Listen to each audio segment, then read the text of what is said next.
Alright guys, this is the 2017 Q7 2-liter turbo that we diagnosed oil leak from the valve cover and vacuum pump, which was actually causing the water pump to fail.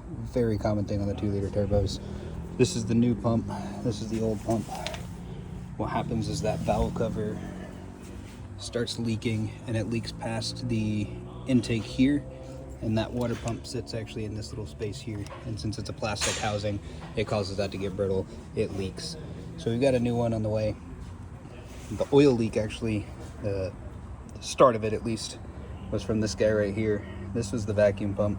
Tells me that somebody was actually in it already, because it should not be all squished and mangled like that.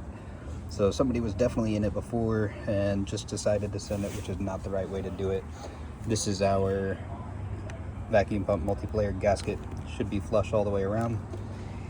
So we're getting all that fixed up.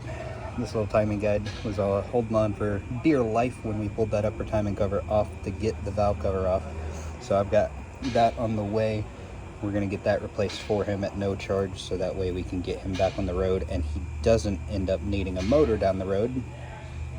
But these things are super common for that. So if you do ever run into a 2-liter turbo that's running low on coolant consistently, I would definitely always check and identify.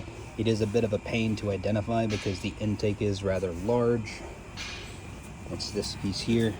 So seeing it from the top side sometimes is not as easy, but if you get it up on a lift and you get an inspection mirror through the bottom right over here, you can get an inspection mirror to actually view and find out if that's where it's leaking from while you've got a pressurized tester on it. That's exactly what we did. That's how we were able to identify this. The vacuum pump is an easy one. It's right here. You can actually run your finger down the bottom of it, and typically you'll actually feel oil because it sits and mates just right back here. So if you run your finger across it, which as you can see there's still oil residue from where it was leaking, you should be able to identify that leak as well. They don't use a gasket for the valve cover on this. They just use RTV. Interesting, I know, but they don't have a gasket for that. Things that will have a gasket is going to be your upper timing cover here, and then also there's a seal for these cam positioning magnets.